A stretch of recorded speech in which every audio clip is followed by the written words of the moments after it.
আসসালামু আলাইকুম সবাইকে। আমি ডক্টর নিশান, মেডিনের অ্যাসিস্ট্যান্ট ডিরেক্টর হিসেবে আছি। বাইরে বৃষ্টি হচ্ছে, তাই না? খুলনাতে অনেক দিন ধরে প্রচুর গরম পড়ছিল, তো অবশেষে এই শান্তির বৃষ্টি। তো আমার কাছে মনে হলো যে একটা বিষয় তোমাদের সাথে শেয়ার করা যায়। বিষয়টা হচ্ছে যে যখন প্রথম বৃষ্টি হয়, বৃষ্টির পরে যে দেখবা মাটি থেকে খুব সুন্দর একটা স্মেল আসে, তাই না? বৃষ্টির ঠিক পরপরই।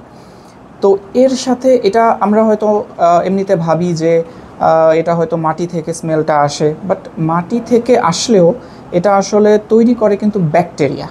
ঠিক আছে, তোমরা চ্যাপ্টার 4-এ, বোটানি চ্যাপ্টার 4-এ অণুজীব, এখানে ব্যাকটেরিয়া পড়বা, তাই না? তো ওখানে অবশ্য এই ব্যাকটেরিয়াটার নাম নেই, বাট আমি একটু বলতে চাইবো যে কিভাবে আসলে এই স্মেলটা তৈরি হয়। তো এটার যে ব্যাকটেরিয়াটা এই স্মেলটার জন্য দায়ী, সেটা হচ্ছে যে অ্যাক্টিনোমাইসিটিস নামের একটা ব্যাকটেরিয়া আছে। তো যখনই প্রথম বৃষ্টিটা মাটিতে পড়ে, ড্রাই সয়েলের মধ্যে যখন পড়ে, তখন ওই অ্যাক্টিনোমাইসিটিস যেই ব্যাকটেরিয়াগুলো আছে তারা হচ্ছে তোমার এয়ারের মধ্যে জিওজমিন নামে একটা কেমিক্যাল ওরা রিলিজ করে। ঠিক আছে, ওই জিওজমিনের স্মেলটাই মেনলি আমরা হচ্ছে এত সুন্দর একটা অ্যারোমা আমরা পেয়ে থাকি। ঠিক আছে, শুধু যে অ্যাক্টিনোমাইসিটিস ব্যাকটেরিয়াটাই এই স্মেলের জন্য দায়ী ব্যাপারটা সেরকমটাও না, আরও কিছু ফ্যাক্টর আছে। যেমন ধরো বৃষ্টির আগ মুহূর্তে যদি বজ্রপাত হয়, ঠিক আছে, ওই লাইটনিংয়ের ফলে আমাদের বায়ুমণ্ডলে কি আছে, নাইট্রোজেন আছে, অক্সিজেন আছে। তো এগুলো ব্রেকডাউন হয়, এদের যে মলিকিউলসগুলো ব্রেকডাউন হয়ে অ্যাটমে কনভার্ট হয়। ঠিক আছে, যেমন ধরো অক্সিজেন অ্যাটম, তাহলে বাতাসে অক্সিজেন মলিকিউল আছে। এখন ওই অক্সিজেন মলিকিউলের সাথে যখন অক্সিজেন অ্যাটম যুক্ত হয়, কি তৈরি হবে? ওজোন তৈরি হবে, O3।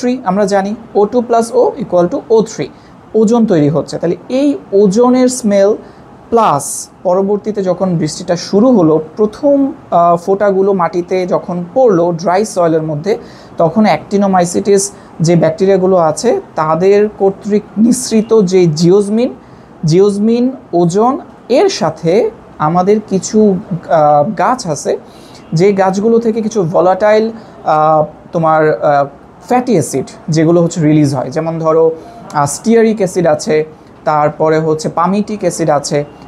এই যে তোমার স্টিয়ারিক অ্যাসিড, পামিটিক অ্যাসিড, তারপরে হচ্ছে ওজোন, তারপরে হচ্ছে অ্যাক্টিনোমাইসিটিস ব্যাকটেরিয়াগুলো কর্তৃক নিঃসৃত জিওজমিন নামক যে কেমিক্যাল, এই সবগুলো জিনিসের কম্বিনেশনেই এই আর্থি একটা মানে সুইট একটা স্মেল আমরা বৃষ্টির পরে পেয়ে থাকি, তাই না?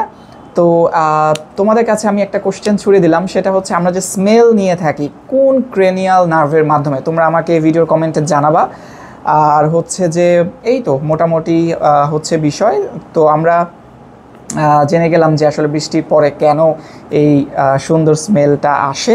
ঠিক আছে, তো ঠিক আছে, সবাইকে অসংখ্য ধন্যবাদ। দেখা হবে পরবর্তী কোনো ভিডিওতে। আসসালামু আলাইকুম, ভালো থাকবেন সবাই।